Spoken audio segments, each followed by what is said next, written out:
press the bell icon and never miss an update from ETAuto.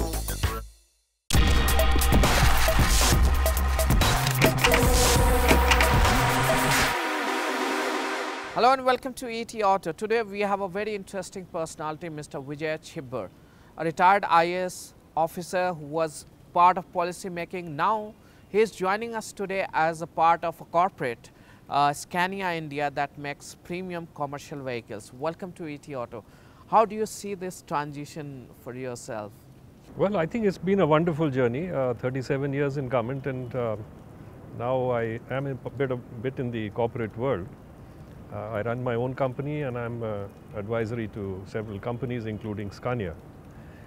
Scania is particularly interesting for me because I believe that the biofuel agenda is really the answer to India's quest for a sustainable transport model, and therefore my interest with Scania. As I see this pollution reduction movement, I think there are two elements which are very important. One, you talked about equal thrust on all alternate fuel, which could give us a pollution-free environment. Secondly, we have to also look up to the vehicles which are older than 15 years, 18 years, 20 years. Many of them don't meet these advanced emission norms. Many of them are BS1. Why are we not able to pull out or bring out a policy, an infrastructure that could enable end of life or scrappage of vehicles? Well, we certainly have a policy in terms of end of life for commercial vehicles. That policy is already there.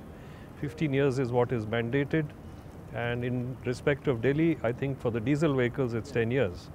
So what we did not have or do not have in place so far is where will these scrap vehicles go and how to extract a value for them and to encourage the owners to actually scrap the vehicle, encourage them so that incentivize them. And I think that's the missing link which needs to be plugged in. And infrastructure also a big problem. We don't have much places where we can scrap these vehicles. And what happens to those material that comes out? How do we in use 2015, when I was still with government and I was Secretary Road Transport and Highways, we had sent a policy plan.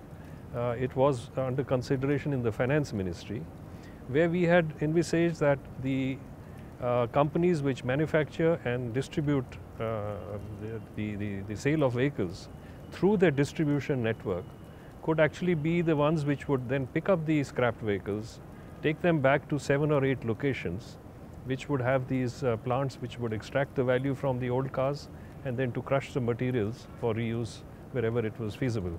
So I think broadly the framework is there. Where we were still missing was the missing link, in a sense, was the incentivization and how much incentives to provide for this scheme, and that still hasn't come through, I believe. So do you think it should come? I have no doubt it will come through. You know, eventually we have to follow global experience, and globally the best practices can be inducted here. It's not only necessary for scrapping of the vehicles, but also the reuse of the material, because these materials, a lot of the materials in an automobile can be reused, and it would be a national waste if we don't go down that route. We have seen that the government has been very strong. Today also Minister very strongly said that we are not going to listen to any automotive industry. We are going to hit EV target. Right. But why are we not so sure? We do not have those kind of roadmap for biofuel or other alternate and cleaner fuel. Well, I think today's roundtable is really one of the stepping stones to building that roadmap. We are trying to encourage government to look at biofuels on the same footing as the e-mobility solutions. We believe that this is in fact a better solution for our country given its large amount of waste that is emerging. India is a rapidly urbanizing country, and the urban waste solutions would have to be found in a very Indian manner. Secondly, the e-mobility, while it is, the government has fully committed itself to this agenda, we believe that the biofuel transport solutions can be done upscaled much faster. And I think therefore we would be using this technology for two of the solutions. One is the environment issues and also the waste management issues. We don't look at the cost operating only. We look at a combined acquisition cost plus an operating cost for a period of say 15 years. in that context, we believe that the costs are comparable. In the immediate context, you will not be able to roll out a large enough fleet of e-mobility given the initial acquisition cost. And in that context, the biofuel solutions would always have an advantage.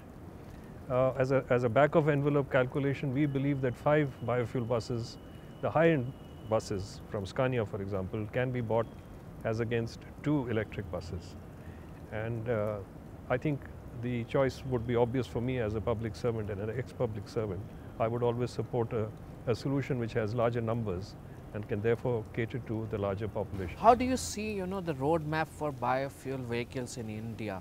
Well, I believe we have the technology.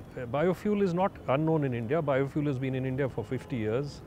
Most of us who come from rural backgrounds have seen biofuel being used in any field, any village in India.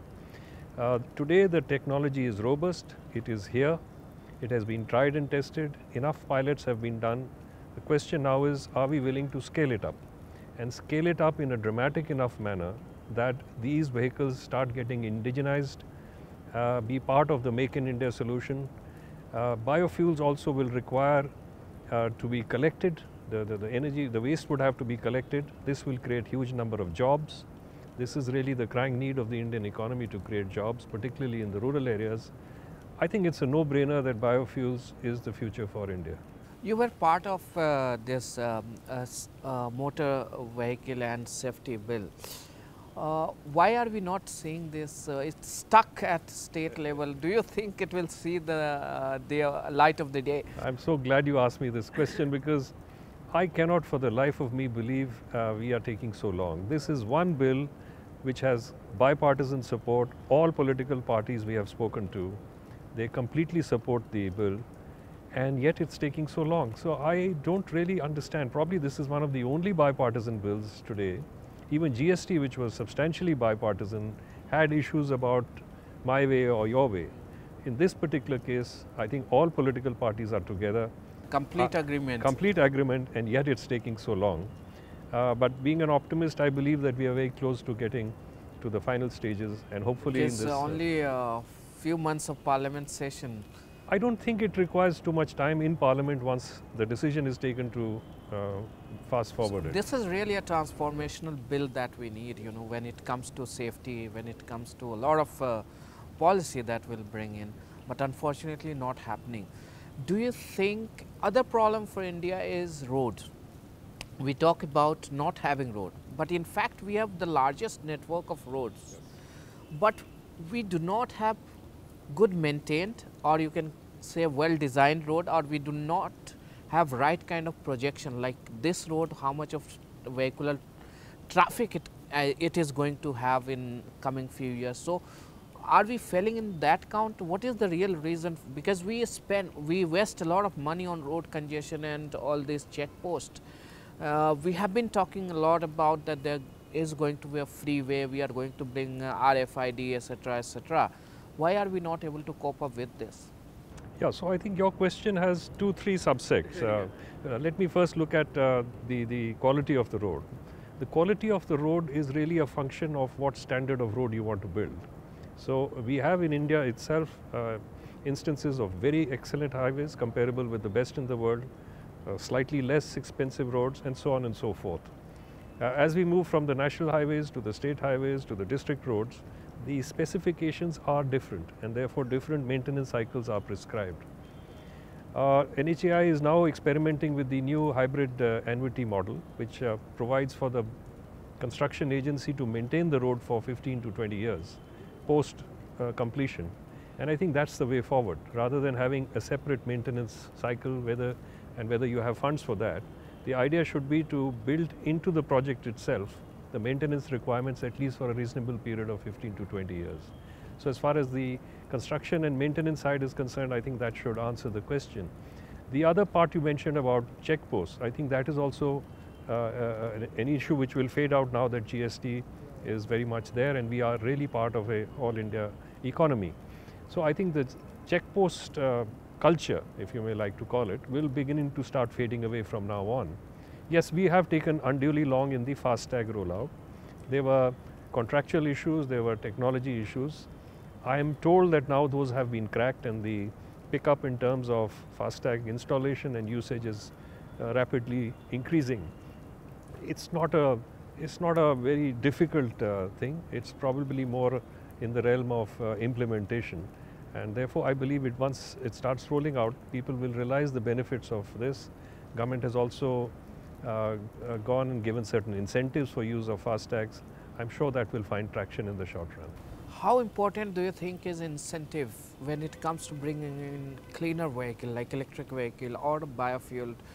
We had a high range of GST on biodiesel powered vehicles. We had higher GST on hybrids, which are cleaner vehicles. We have GST on electric vehicle 12% and on parts 28%. Do you think these policy needs to be relooked at to propel the growth? Certainly. In fact, the recent GST announcement of bringing biofuel buses from 28% to 18% is the first step in this direction. It's still too high, I believe, but at least the basic direction is in the right way. So incentives are certainly a very important part. For the e-buses solution, the government has recently rolled out an incentive program where the incentive per bus is pegged as high as 1 crore per bus, depending on the level of indigenization. And that's really what this roundtable was discussing. A similar package needs to be evolved by government for the biofuel buses. That maxima in terms of a per bus would not be more than 30 to 35 lakhs vis-a-vis the 1 crore for the electric bus. So government's role is paramount in this in terms of providing the initial fiscal incentives, tax incentives, till such time as the numbers increase, until such time as the volumes itself are enough of an incentive to bring down the costs. Thank you so much. On this note, I'd like to end this interview. It was a great conversation. Thank you so much. Look forward to a better India, cleaner India. Thank you. Thank you.